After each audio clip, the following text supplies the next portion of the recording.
स्कंद पुराण के पन्नों में ना एक ऐसी कमाल की कथा छुपी है जो सदियों से हमारे समाज में आस्था का प्रतीक बनी हुई है। महर्षि वेदव्यास जी की लिखी ये कहानी सिर्फ एक पुरानी कथा नहीं है, बल्कि एक ऐसा पुल है जो हमें सीधे हमारी गहरी आध्यात्मिक जड़ों से जोड़ता है।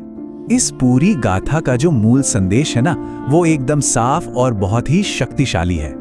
सच्ची भक्ति और सर्वोच्च बुद्धिमत्ता स्वयं मृत्यु के देवता को भी चुनौती दे सकती है। तो चलिए बिना कोई समय गवाए सीधे इस पौराणिक और जादुई दुनिया में चलते हैं, जहां निष्ठा, त्याग और प्यार का सबसे बड़ा टेस्ट होने वाला है। तो आइए सबसे पहले बात करते हैं हमारी भौतिक परंपराओं की, यानी वट सावित्री की व्रत विधि। आज के समय में भी जब ज्येष्ठ महीने की पूर्णिमा आती है तो इस व्रत की शुरुआत स्नान और पूरे 16 श्रृंगार के साथ होती है। इसके बाद क्या होता है, महिलाएं बरगद यानी वट के पेड़ के पास जाकर एक पवित्र दिया जलाती हैं। फिर उस पेड़ के चारों तरफ सूत का कच्चा धागा लपेटकर 7 बार परिक्रमा की जाती है और अंत में वहां मौजूद महिलाओं को हल्दी कुमकुम लगाकर सजे हुए पत्ते भेंट किए जाते हैं। ये पूरी प्रक्रिया अपने आप में बहुत ही शांत और भक्ति भाव से भरी होती है। अब जरा इस पवित्र पूजा के भोग पर गौर कीजिए। इसमें होते हैं काले चने, गुड़, 101 बरगद के पत्ते, 5 तरह के फल और मंगलसूत्र की काली मणियों वाली एक छोटी सी माला। यहाँ ना इन काले चनों पर खास ध्यान दीजिएगा, क्योंकि ये सिर्फ प्रसाद नहीं है, बल्कि इस पूरी कहानी का एक बहुत ही बड़ा रहस्य है जो बस थोड़ी ही देर में आपके सामने खुलेगा। तो आइए कथा का आरंभ करते हैं सावित्री के जन्म से। ये कहानी शुरू होती है प्राचीन काल के मद्र देश से। वहां के राजा अश्वपति और रानी मालवी बहुत ही न्यायप्रिय थे, लेकिन उनके जीवन में एक गहरा दुख था, उनकी कोई संतान नहीं थी। उन्होंने देवी सावित्री की घोर तपस्या की और उनकी इस अटूट भक्ति से खुश होकर देवी ने उन्हें एक तेजस्वी और गुणवान बेटी का वरदान दिया। क्योंकि वो साक्षात देवी के आशीर्वाद से मिली थी, इसलिए उनका नाम सावित्री रखा गया। अब जैसे जैसे कहानी आगे बढ़ती है, सामने आता है एक बहुत ही मुश्किल प्रेम का चुनाव। देखिए, सावित्री बड़ी होकर बहुत ही रूपवान और समझदार बनी। जब कोई योग्य वर नहीं मिला तो वो खुद अपने लिए जीवन साथी ढूंढने वन की ओर निकल पड़ी। और यहीं 2 बिल्कुल अलग दुनियाओं का मिलन होता है। एक तरफ राजकुमारी सावित्री हैं जो महलों में पली बड़ी हैं, और दूसरी तरफ हैं सत्यवान। वो बहुत गुणवान तो हैं, लेकिन अपने पिता राजा द्युमत्सेन का राज्य छिन जाने की वजह से जंगल में एक साधारण निर्वासित जीवन बिता रहे हैं। फिर भी सावित्री ने उन्हें देखते ही पहली ही नजर में मन ही मन अपना पति मान लिया। लेकिन कहानी में एक बहुत बड़ा ट्विस्ट आता है। त्रिकालदर्शी नारद मुनि जी ने अपनी दिव्य दृष्टि से यह भविष्यवाणी कर दी कि सत्यवान की उम्र बहुत कम है। ठीक 1 साल बाद उनकी मृत्यु निश्चित है। इस खौफनाक सच को सुनने के बाद भी सावित्री का जो जवाब था ना, वो अदम्य साहस का प्रतीक है। उन्होंने कहा, जैसे राजा एक ही बार आज्ञा देता है, वैसे ही स्त्री भी सिर्फ एक ही बार मन से पति का चुनाव करती है। सबने बहुत समझाया, लेकिन वो अपने फैसले से टस से मस नहीं हुई। जंगल में बड़ी धूमधाम से उनकी शादी हो गई। वो खुशी खुशी रहने लगे। लेकिन समय की सुई लगातार टिक टिक कर रही थी। देखते ही देखते 363 दिन बीत गए।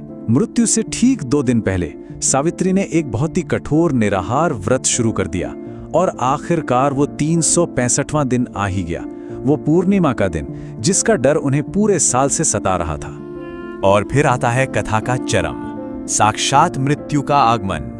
पूर्णिमा के उस मनहूस दिन सावित्री सत्यवान के साथ जंगल जाती हैं। चलते चलते सत्यवान बहुत थक जाते हैं और एक विशाल बरगद के पेड़ के नीचे अपनी पत्नी की गोद में सिर रखकर आंखें बंद कर लेते हैं। और तभी वहां साक्षात मृत्यु के देवता यमराज प्रकट होते हैं। वो सत्यवान के शरीर से अंगूठे के आकार की जीवात्मा निकालते हैं और अपने साथ ले जाने लगते हैं। लेकिन सावित्री रोने धोने या विलाप करने के बजाय तय करती हैं कि अपने पति के पीछे पीछे जाना ही उनका सबसे बड़ा धर्म है। अब यहाँ एक पल के लिए रुकिए और सोचिए, क्या एक इंसान की भक्ति और उसका दृढ़ निश्चय मौत की तय दिशा को बदल सकता है? यमराज ने सावित्री को देखा और तुरंत वापस लौटने का कड़ा आदेश दिया, लेकिन वो अपने रास्ते पर डटी रहीं। और यहीं से शुरू होता है एक ऐसा ऐतिहासिक और आध्यात्मिक टकराव जो हमेशा हमेशा के लिए अमर हो गया। अब बारी थी चतुराई की, यमराज को मात देने की। यमराज सावित्री की इस अटूट निष्ठा और पतिव्रत धर्म से इतने इंप्रेस हो गए कि उन्होंने कहा, तुम वापस जाओ, इसके बदले मुझसे कोई 3 मनचाहे वरदान मांग लो। अब यहाँ सावित्री की अद्भुत बुद्धिमानी देखिए। उन्होंने बहुत ही सोच समझकर 3 वर मांगे। पहला, अपने अंधे सास ससुर के लिए आंखों की रोशनी, दूसरा, उनका खोया हुआ राज्य, और तीसरा, जो सबसे बड़ा मास्टर स्ट्रोक था, अपने लिए 100 पुत्रों का वरदान। जरा सोचिए, ये एक ऐसा तार्किक जाल था जिसमें खुद यमराज फंस गए। भाई, बिना पति के 100 पुत्रों का वरदान कैसे सच हो सकता था? अंततः यमराज को अपनी हार माननी पड़ी।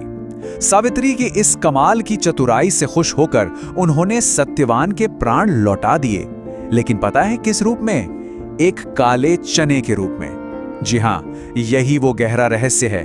ये वही काला चना है जिसका जिक्र हमने शुरुआत में किया था, जो सदियों बाद आज भी वट सावित्री की पूजा में पूरे समर्पण के साथ चढ़ाया जाता है ना? कमाल की बात कि कैसे हमारी ये प्राचीन कथाएं आज के रिवाजों से इतनी गहराई से जुड़ी हैं। अब आते हैं इसके सुखद अंत पर, यानी एक विजयी वापसी।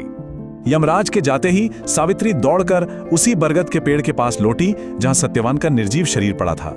जैसे ही उन्होंने उस काले चने को सत्यवान के मुंह में रखा, एक चमत्कार हुआ।